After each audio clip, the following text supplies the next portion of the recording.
Sometimes when you look at something, it's hard to tell exactly what you're seeing. A good example of that is the cross of Jesus. When you see Jesus dying on the cross, what do you see? Do you see a criminal executed? Or do you see something much more profound? Do you see, strangely, a king in the making? Now, a man dying on a cross, executed by the Romans, that doesn't seem like a king in the making. But what we're going to see today as we read about the very death of Jesus is that indeed is what was taking place. We've been looking over the last couple of weeks at this last part of what's known as the Gospel of Mark. Mark's written account of Jesus' life and teaching, his death and his resurrection. And we've been looking at the events surrounding Jesus' death. The question we've been asking over the last couple of weeks is, why did Jesus die? And we've seen various answers to that question. He died because he was crucified. He died because of politics, because of the jealousy of the religious leaders who couldn't stand Jesus' popularity, and so they had him executed. But that revealed their heart that actually was against the plans of God for Jesus the King. And we saw last week that a reason that Jesus died was because it was his Father's will that he would be the sacrifice that would bring in the covenant and the forgiveness of God's people. Today, as we go on and looking at the next section of Mark's record of Jesus' death, we'll see some more reasons about why did Jesus die. We'll see two reasons in particular. The first reason that we see is this: he died because he claimed to be a king. If you've got a copy of Mark's Gospel there, it'd be really helpful to open it up. It starts at the end of chapter 14 verse 61. You can see after Jesus has been arrested and brought to the chief priests and brought to the high priest asks him a question in chapter 14 verse 61. He says, "Are you the Christ," that is the King, "the Son of the Blessed One?" A Blessed One was their polite way of referring to God. "Are you the Christ, the Son of God?" They ask him outright. Or in chapter 15 verse 2, after he's brought to Pilate, the Roman governor, Pilate says, "Are you the King of the Jews?" A bit later on, after he's been in front of Pilate, he's put in front of the soldiers, and the soldiers wrap him in a purple robe, the colour of royalty. They put a crown on his head, but a crown of thorns to make fun of him. They beat him up, and then they kneel down and pay homage to him like you would royalty. He'd claimed to be a king, and they were going to show who really had the power. And then in chapter 15 verse 26, the charge that's actually written above Jesus on the cross says, "The King of the Jews." And indeed, even as Jesus is hanging there on the cross, the chief priests and the teachers of the law in chapter 15 verse 32 say, "Let this Christ, this King of Israel, come down now from the cross, that we might see and believe." All the way through this chapter, the claim that Jesus is a king is the reason that he is persecuted. It's the reason that they seek to have him killed, both amongst the Jews and the Romans. Now, up to this point, Jesus has been much more circumspect about his identity as the Christ, as the King. For example, way back in Mark chapter 8, when he asked his disciples, "Who do you say I am?" and Peter says, "We think you're the Christ, the King," Jesus tells them not to tell anyone. Jesus has been keeping it a bit of a secret, but not anymore. Not now that he's come actually to the point of his death. And so Jesus openly affirms his identity as the Christ, the King, in chapter 14 verse 62 when he's asked by the chief high priest. I'll read there from verse 61. "And again the high priest asked him, 'Are you the Christ, the Son of the Blessed One?' 'I am,' said Jesus. 'And you will see the Son of Man sitting at the right hand of the Mighty One and coming on the clouds of heaven.'" Finally, Jesus is completely open about his identity as the King. which only confirms their desire all the more to get rid of him, because they think that can't possibly be true. And similarly, when Pilate asks him, "Are you the king of the Jews?" Jesus is not quite so open. What he says literally is something more like, "Well, you've said so. You say so." It's sort of putting the question back on Pilate. Well, what do you think? You make up your mind. I'm not going to answer your question for you. But he won't deny that he is the Christ here with Pilate.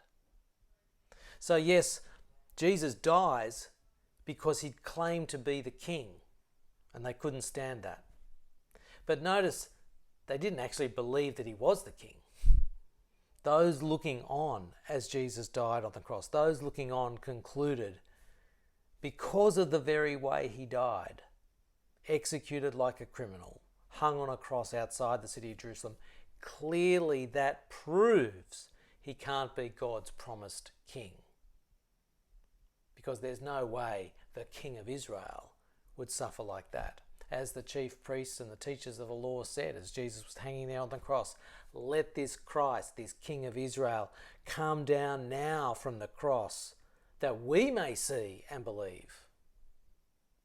Because what they saw said Jesus wasn't a king. He might have claimed to be one. He did claim to be one, but he clearly wasn't, according to what they saw. But actually, our second answer of why did Jesus die is paradoxically because he was the king. The reason Jesus died is because he was the promised king. Let me explain what I mean. Jesus had always been very clear about the vocation, the calling of the Christ, the king. Back in Mark chapter 8, the incident I mentioned a moment ago, verses 29 to 32, Jesus says to his disciples, "Who do you say I am?" Peter says, "You are the Christ." And then in verse 31, we read, Jesus then, at that very moment, Jesus then began to teach them that the Son of Man must suffer many things and be rejected by the elders, the chief priests, and the teachers of the law, and that he must be killed, and after 3 days rise again. And Mark then says, Jesus spoke plainly about this.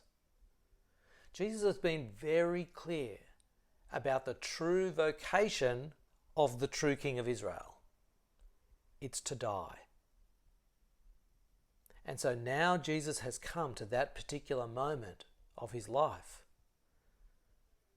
Jesus doesn't resist this moment. Jesus is not here trying to model to us non-violent resistance, or he's not trying to model to us stoicism in the face of death. No, Jesus is acknowledging here that it was his Father's will and plan, as we saw last week, that he, the King, would die as the representative and substitute for the people.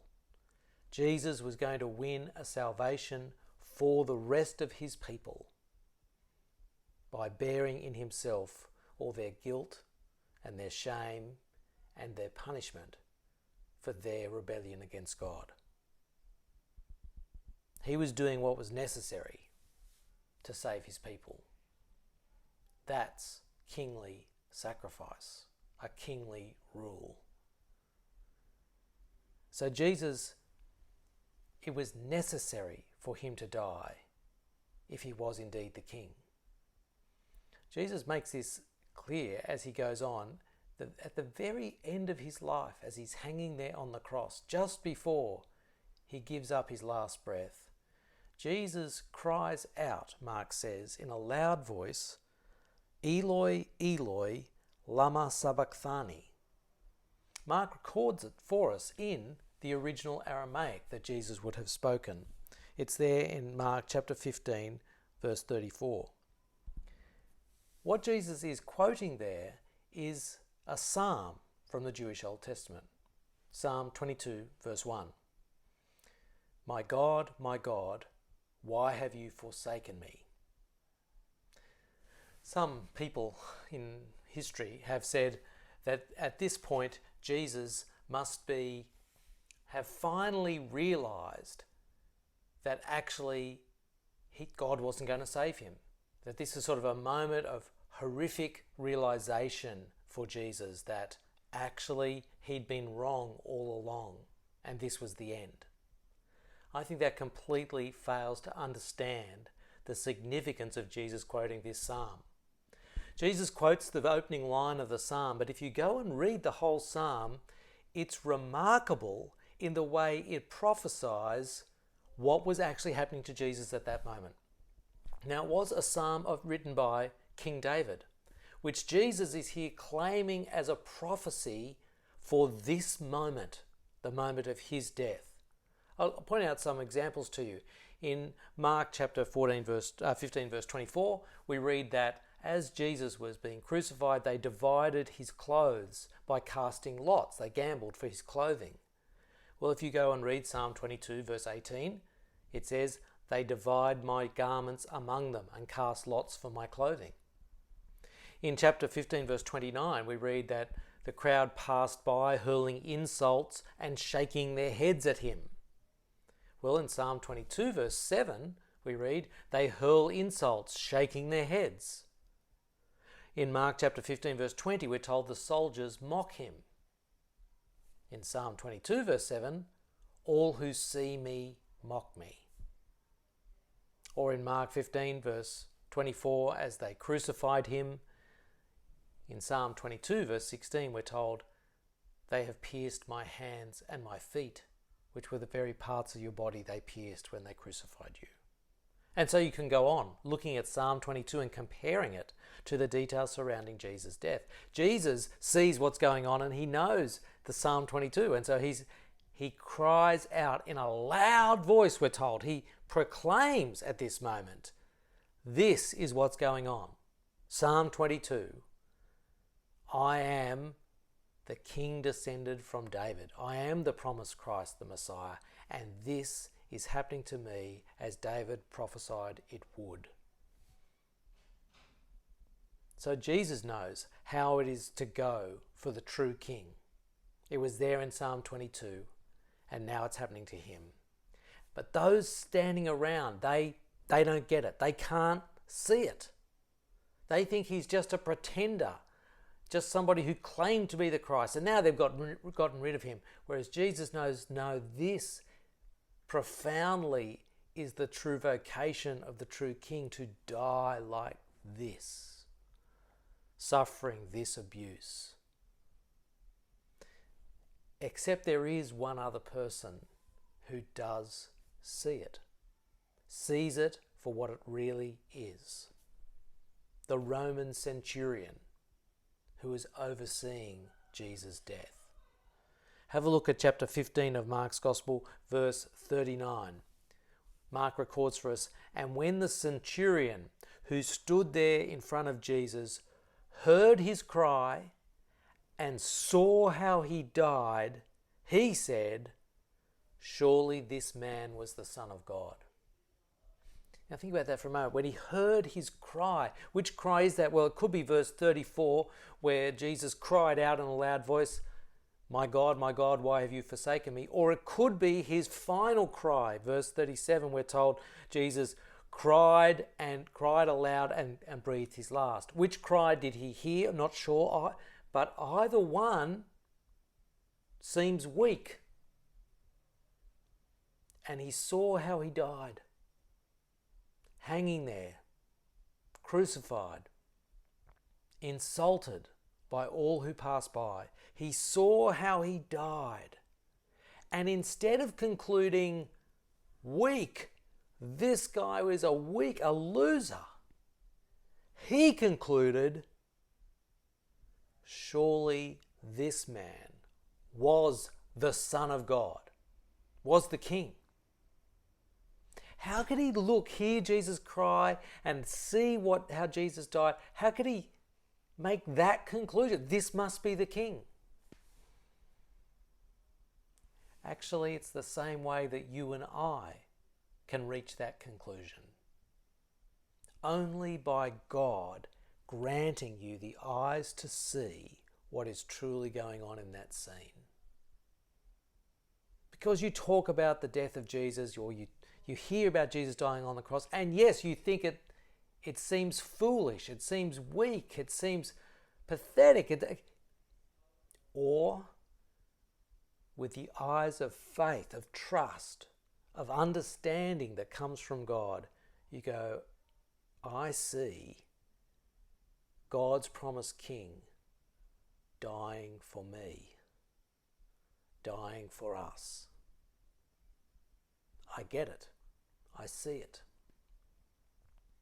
That's what was going on in that centurion at that moment. He saw it and he believed it. It's interesting that the centurion saw the same things, heard exactly the same things as the chief priests and the teachers of the law. They saw the same things, but they saw different Jesus. One saw a pretender, a would-be, a failure. The other saw the King. The King dying for him. There's a hint here in this scene that where it's only this Roman centurion, this Gentile, not even a member of God's old covenant people, the Jewish nation. It's this Roman centurion who sees and understands, whilst Jesus' own people, the Jews, had rejected him and couldn't see him. There's a hint there of where the gospel will go after Jesus' death and resurrection. That it will extend out to people like you and me, people who are not Jews by birth, people who are Gentiles, but who by God's grace, as he works in our heart, can actually help us to see who Jesus really is. Why did Jesus die? Well, he died in part because he claimed to be the King, and that was enough to get him crucified. But he also, paradoxically, died because he was the King. And that's what the King had to do to save us.